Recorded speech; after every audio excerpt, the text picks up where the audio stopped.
What are the three key questions facing the Minnesota Vikings when it comes to fantasy football ahead of the 2022 season? Time to break it down right here and right now as we continue our pre-training camp series on Locked On Fantasy Football. Are Locked On Fantasy, your daily NFL fantasy podcast. Part of the Locked On Podcast Network. Your team every day.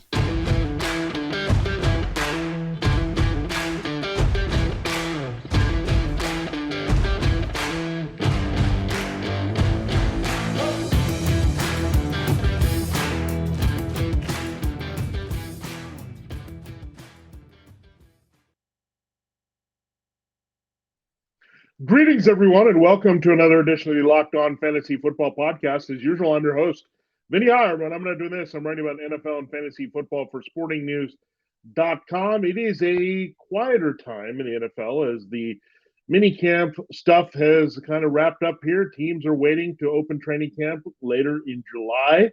So we're still on our series going around all 32 teams, trying to answer the three key questions related to fantasy football.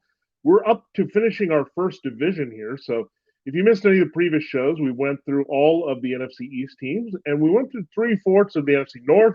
It's time to wrap up that division with the Minnesota Vikings. So after today, we'll have 8 down and 24 more teams to go here over the next couple months. So we'll get to every team eventually, and some of the questions might change until we get there. We're looking at the NFC first, so we're going east all the way to west, and we'll do that again with the AFC teams. So look out for your team. But again, all teams we should be considering here because it's fantasy football. We want to know what teams are going to give us the best possible assets to have success in our season-long league. So today's team, Minnesota Vikings, they'll get their turn here in a moment. I do have to tell you that today's episode is brought to you by Blue Nile. Make your moment sparkle with jewelry from BlueNile.com. And Locked On Fantasy Football listeners will get $50 off purchases of $500 or more. This is a podcast exclusive. It includes engagement rings as well. Use the promo code Locked On at checkout to get $50 off purchases of $500 or more. All right, let's dive into the Minnesota Vikings and how we've been doing this with the teams here. As a refresher, we've been looking at the three aspects: the quarterbacking, what's going on in the backfield, and then what's going on in the receiving core, turning to tight end when needed. So let's start with this. Can Kirk Cousins deliver as a QB1 again in the Kevin O'Connell offense? So transition here, they've given him an extension, so they feel confident that he's the right quarterback in the system. There are ties going back to Kyle Shanahan, a crossover with Sean McVay. We know that as O'Connell came from being the Rams offensive coordinator, so he's following the footsteps of Zach Taylor, who was a assistant there on the offensive side with McVay and doing success there. And then on the defensive side, he had Brandon Staley leave, and he became the head coach of the Chargers. So a lot of those concepts offensively, however, will carry over. So Cousins has been putting up the numbers. He's been very efficient. They push the ball downfield. The Vikings defense has been in transition as well, and we know that's going to continue here as they move on from Mike Zimmer. So that's opened things up where the Vikings have had to throw at a high volume, maybe not to their liking. They've been a run-heavy team once successful. We knew the Kevin Stefanski offense was about 2 tight ends and being efficient running the ball. The Rams offense a little bit more wide open, but still the bread and butter about running the ball to set up the play action and the downfield passing. That's what makes Cousins so dangerous. He's got the big arm, and we know he's got the weapons with Justin Jefferson and Adam Thielen. So I think Kirk Cousins is going to be in the conversation as a back-end QB1. What hurts him, as we've talked about this before with a lot of quarterbacks, the running aspect is not going to be there. He's not going to take off and run. He's going to give you nothing there. So it's all going to be coming down to his passing yards and touchdowns where you get the numbers. So that could creep him out of the top 10, but I still think back-end, you look at a good example. Is it Kirk Cousins or Matthew Stafford? It's pretty close there between those two guys, given the weapons. And now O'Connell allows Cousins to tap into what Stafford took advantage of in that Rams offense. O'Connell leaving Stafford and coming to Cousins. So, Stafford just put up all those interceptions, but he also broke the 40 touchdown barrier. So Cousins definitely has some upside again, all passing, but the volume should be there. O'Connell should design some things here. This offensive line, a little bit of question mark in some places. They do have Christian Darrisaw, left tackle, a young guy that can hold up there. So it's a little bit more concerning in the middle and other places. But in the Vikings downfield pass game, you have a clear alpha. You have a clear veteran, savvy number 2 there. Got some other weapons as well with tight end returning. So look at Kirk Cousins. Yeah, he's going to be in the conversation. I think, again, what could keep him out of it? He could just throw a lot of interceptions. It would not surprise me when Stafford led the league in interceptions. That kept him from being a really top flight QB1 in fantasy football. And a lot of leagues don't dock for interceptions. I think they should. I mean, there's a lot of big numbers being put up. There should be some discerning factor. And I think interceptions are that, even though it's a small thing you'd think about it was minus 2 points. They add up overall over the course of the season. Say you throw 15 interceptions in that range, you're giving up 30 points minus 30. That's 5 TD passes gone right there. So in a lot of leagues, and some it's more than that in the 4-point touchdown league. So I think it's something to consider and come into play. Cousins has been rather efficient, again, not turning over the ball in rapid fashion. So that's helped him stay up there. The key for him is, can he get to 35 TD passes to really feel comfortable about that? I think you're looking at probably 30 to 32, but that can work if he can get to 4,500 to 5,000 yards and deliver as a top 12 QB finish. And we did like the number 32 before, but now you got to bump it up to 34 because that's the 17-game schedule. I know in fantasy you're not playing all those games, but you feel comfortable if a guy is averaging 2 TD passes per game because you're looking for 250 and 2, and that usually can get done. And 250 was the basic there where you could get to 4,000 passing yards in 16 games. But now you're looking at maybe 275 and maybe pushing to 300. 300 would be 5,100 passing yards in 17 games. In 16 games, it would be a little less than that at 4,800. So that's what you're looking for when you're looking at that weekly total, the 250 and 2. In a lot of leagues, that's 22 points. Ample consistency from your quarterback. Of course, there's going to be some spikes and drop-offs from that, but 22 seems like the floor right now, which you should be targeting as a QB1.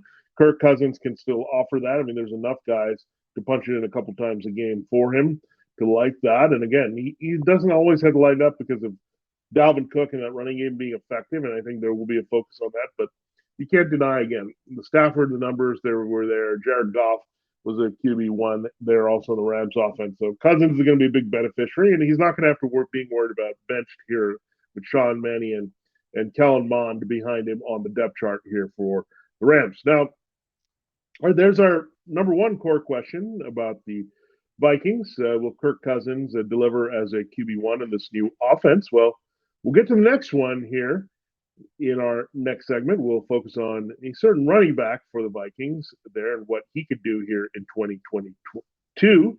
Before we do that, this episode is also brought to you by RockAuto.com. With the ever-increasing numbers of makes and models, it's now possible for your local chain auto parts store to stock all the parts you need while you're doing often pointless or seemingly intimidating questioning, and wait while the person behind the counter orders the parts on their computer, choosing the only brand their warehouse happens to carry.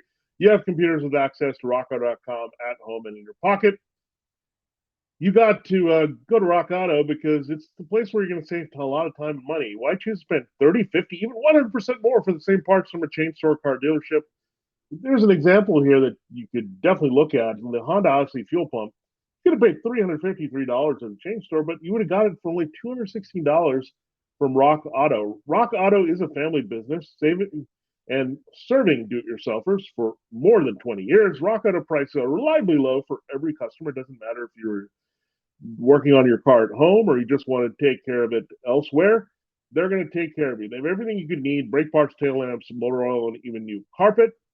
Go explore their easy-to-use website today to find the solution to your auto parts needs. It's very easy to do. Go to rockauto.com right now and see all the parts available for your car, truck. Right lock onto their "How did you hear about us" box so they know that we sent you. Amazing selection, reliably low prices, all the parts your car will need. Find them at rockauto.com. All right, it is time to continue the show in the moment. We'll focus on Dalvin Cook and what his potential is in the new offense here in a moment. Before we talk Vikings, we'll talk a little bit about the Timberwolves, kind of. One live NBA draft show is not enough for Locked On. The entire NBA channel is going live on NBA draft night. So if you have a favorite NBA team, like the Timberwolves, related to the Vikings. Make sure to subscribe now to their Locked On YouTube channel so you get notified when they go live on NBA Draft Night. So check it out. The NBA Draft is going to be lit here on the Locked On Network. Our NBA team does a great job, so check it out. There, whatever your favorite team is, if you want to know what's going on around the league, we got you covered there on the biggest night for prospects coming in to the NBA. All right, it is time to continue the show. Let's look at Dalvin Cook. Now, can Dalvin Cook finish as the top 2 running back in fantasy football finally this season? Now, let's examine this. Looking at his role, they've talked about lining him up wide, which is also great to hear in the passing game where Dalvin Cook can have that big impact. He's definitely a great receiver. It's interesting that his brother, James, got drafted by the Bills, also a very good receiver there. That's kind of his calling card, and the Buffalo wanted that part. So Dalvin, that reminds us how good of a receiver he is. You can check him down, catch it. I think that part of his game has been curbed a little bit. But look at the backup, Alexander Madison. He's just been plodding along. He's not the same type of player. So Cook should get the high volume there. You have Nwangwu, who is a very good special teams player from last year, was a rookie. I think he could get a few more chances here behind Cook. But Cook is firmly in that feature back status with the high volume. We've seen Kevin O'Connell and the Rams. They like to feed one guy. It was Todd Gurley at one point. They had to rely on Sonny Michel quite a bit with some injuries last year. And then Cam Akers was the man that they intended to feature. So you figure Dalvin is going to get a lot of touches. Madison and Nwangwu, a little bit of a change of pace relief there at some points. But number 1, volume is going to be there. Number 2, talent is there. Third question, durability. Dalvin Cook always seems to miss some action from season to season. That's okay. He'll live with it. But I think he'll be a little refreshed in this offense. There'll be a little bit more open space. There are going to be some zone blocking concepts still that carry over, but you'll see Dalvin Cook get a chance to be more explosive as a vertical runner, so to speak, where he can reel off those chunk runs and really explode. So I think this could be the peak season coming up for Dalvin Cook, a career year.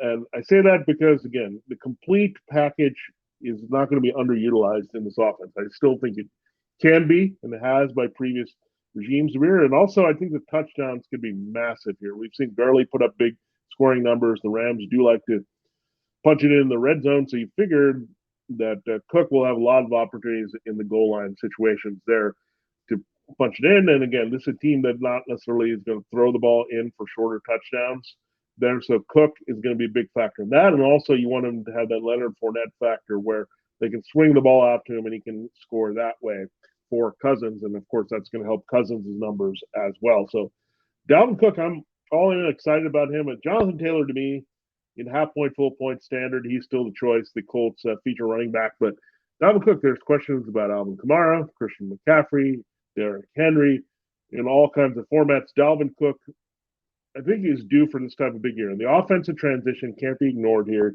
Cook is going to be fed the ball in key situations and quite often here and live up to his talent. So let's hope he can play a full 16 games, at least for our purposes. We don't care if he misses one game, as long as it's the last one of the season, they're being rested. But look at Dalvin. We get a full season of Dalvin and the consistent usage here.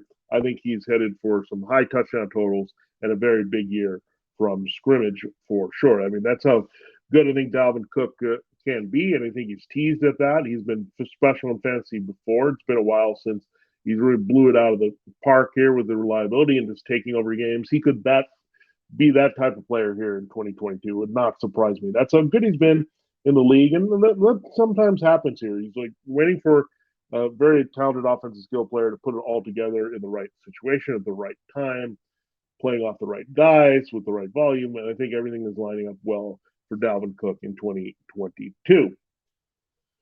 All right, we do have a more multi-layered question for our final one, looking at the receiving core. We'll get into that. Who's going to help Justin Jefferson most in that pecking order for the Vikings, including the tight ends. We're going to look at that and examine that here as our third core question for the Vikings in our final segment. Before we do that, I know that our friends at Built are always coming out with amazing new flavors. Well, you should know that too. And this time, Built has truly outdone themselves with their new Mud Pie flavor. And for the first time ever, Built is introducing the new Mud Pie flavor in both Mud Pie Bar and Mud Pie Puff. Not sure what mud pie tastes like? Well, if you're a chocolate fan, you better sit down for this. The new mud pie bar is rich whipped cream and chocolate mousse smothered in 100% real chocolate and topped with cookies and cream crumble. You got to try mud pie as soon as possible, and you need to hurry because the mud pie bar and mud pie puff are only available for a limited time. Visit Built.com to taste the deliciousness for yourself. Not convinced? Luckily, we saved the best for last. It's actually good for you. No, really. All Built products are low calorie, high protein, low sugar. Mud pie is packed with the big protein there, 16 grams, and only 150 calories and 8 grams sugar. It's like your mom baked the most deliciously creamy chocolate mud pie and wrapped it up just for you. Mud pie bars and puffs are available at Built.com right now, but they're going fast because they're absolutely delicious. Like all Built bars, they're covered in 100% real chocolate. That means they're healthy and tasty. What's great about Built is that all their bars are made with collagen protein, something your body absorbs more efficiently and provides tons of health benefits. Eat something that tastes good and is good for you. You're going to love the new Mud Pie Built Bar, Built Puff. Whether you need a snack for your workout, late night treat, or just need to grab a quick bite, Built is the perfect protein bar, and they taste better than a candy bar here. And get it on Mud Pie right now. Chocolate mousse, whipped cream, cookies, and cream crumble. Did we mention that? Stop drooling. Get to Built.com to order your box of Mud Pie bars and puffs now. You won't regret it. Go to Built.com, use the promo code LOCK15 and get 15% off your order. Use the promo code LOCK15 for 15% off at Built.com. All right, it is time to wrap up the show looking at the final key question we want to find an answer to here for the Minnesota Vikings. Who will help Justin Jefferson here in the receiving corps most to get those Kirk Cousins numbers we're looking for as a QB1? Now, Adam Thielen fading a little bit, got injured down the stretch. He had KJ Osborne there step up a little bit and have some fantasy relevance there as the guy that can play outside 11 personnel when they spread the field. Now, that's good news for Osborne because it's going to be an 11 personnel offense. They're removed from what they saw with Stefanski and a lot of 12 personnel. In fact, they were the number 1 2 tight end team in the league. That's not going to happen this year. So you're going to see Jefferson, Thielen, and Osborne on the field. Now, is there someone else who could be in the mix? Amir Smith-Marset, kid out of Iowa. He's now their number 4. BC Johnson, Olabisi, is down to 5. You also have Jalen Naylor, who's a kind of intriguing guy out of Michigan State that I want to keep an eye on here who could rise up the depth chart here. So watch out for him. They need to start looking at a big slot potentially to replace Thielen. Naylor has that kind of ability. They also have Albert Wilson. He's just a gadget player that we've seen from the Dolphins and Chiefs and other teams here. So he's going to be more return game threat and all that. So look at Jalen Naylor quite a bit here. So we won't sleep on him too much, but right now you figure it's Jefferson, Thielen, and Osborne, that pecking order. So Osborne could have some nice value, especially if Thielen continues to fade with his wear and injury. He's getting up there, and we thought the drop-off would already happen. It did a little bit last year with the injury attrition there for Thielen. So still very productive, and he's still a very favored red zone target of Kirk Cousins. So I still think you look at Justin Jefferson, clearly an elite wide receiver 1, best of the best, argument that he could be the first wide receiver off the board. Adam Thielen drops to more low-end wide receiver 2, touchdown-dependent player at this point for me, more so yardage. Osborne has a little bit of value as a wide receiver 3, but the player that I'm interested in here, and it lines up really well for them, I know they're not going to 12 personnel, but you only need one tight end out there, and it's Irv Smith Jr. So we're going to watch his role expand here. Now, the Rams have kind of teased at using tight ends in their offense, Tyler Higbee and Gerald Everett. You haven't seen the fruition come here, but you look at Irv Smith Jr., he's got some very good athletic qualities, the Alabama product coming off an injury. There's no more Tyler Conklin to cut into touches there. He's moved on inside with the Jets. You got this kid Ellefson, who's behind him out of North Dakota State, a local kind of favorite there. You have Johnny Munt, probably a favor to the Rams there, and the Sean McVay crew with the former Ram there as their third tight end. You also have a rookie there from Central Missouri State, Zach Davidson. He's buried at number 4 in the depth chart. So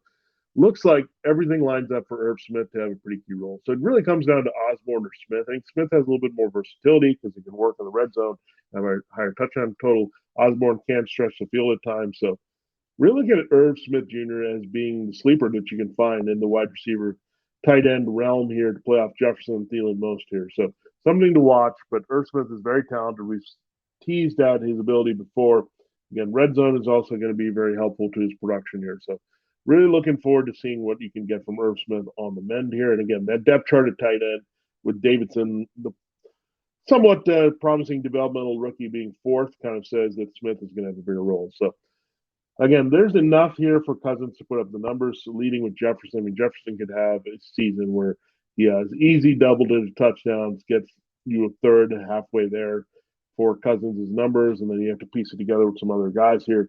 And Thielen, again, has been a big scoring threat for Cousins as well. So a lot of scoring just between Jefferson and Thielen. You get Smith involved in the red zone and Osborne making the plays, and someone such as Jalen Naylor coming in and having some impact as well when they spread the field. So really liking this Vikings offense here with O'Connell. There's high expectations, and rightfully so. You have a guy with a lot of acumen taking over your team. So interesting to see this transition for the Vikings, what you can get. But again, when you have an offensive-minded head coach and he comes from Sean McVay, a la Zach Taylor, it's going to pay dividends at some point when you have the skill players healthy. So that's just the way it is. I mean, if we went defensive-minded, the Vikings were not looking there as much to upgrade their offense, that we would 100% say that you wouldn't feel as confident that this offense can take it to another level. But certainly with the situation you have with Cousins,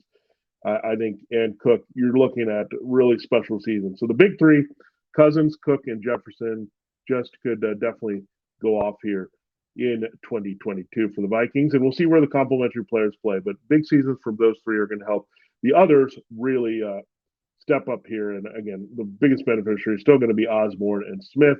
I wouldn't go too deep here with the Vikings, but that's kind of good. I mean, that's why the Vikings have been a reliable team in fantasy football, because they don't expand their horizons too much. They're very compact with their weapons, and that helps. It helps all those guys put up big numbers. You just want to have enough versatility and depth so guys don't get taken out of plays. The Vikings certainly feel that here. And O'Connell is a smart guy. He's going to scheme guys open and get people into the right matchups here in 2022.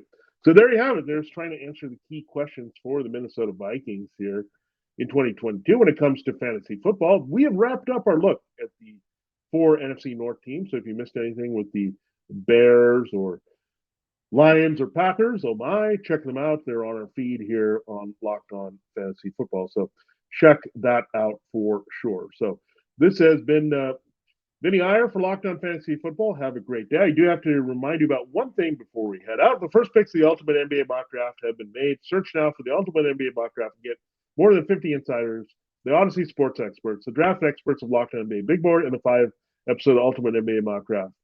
That's all underway. Make Ultimate NBA Mock Draft your second listen today. Thanks for making our first listen, Locked On Fantasy Football. We'll catch you tomorrow with our starting look at the teams from the NFC South with the Atlanta Falcons.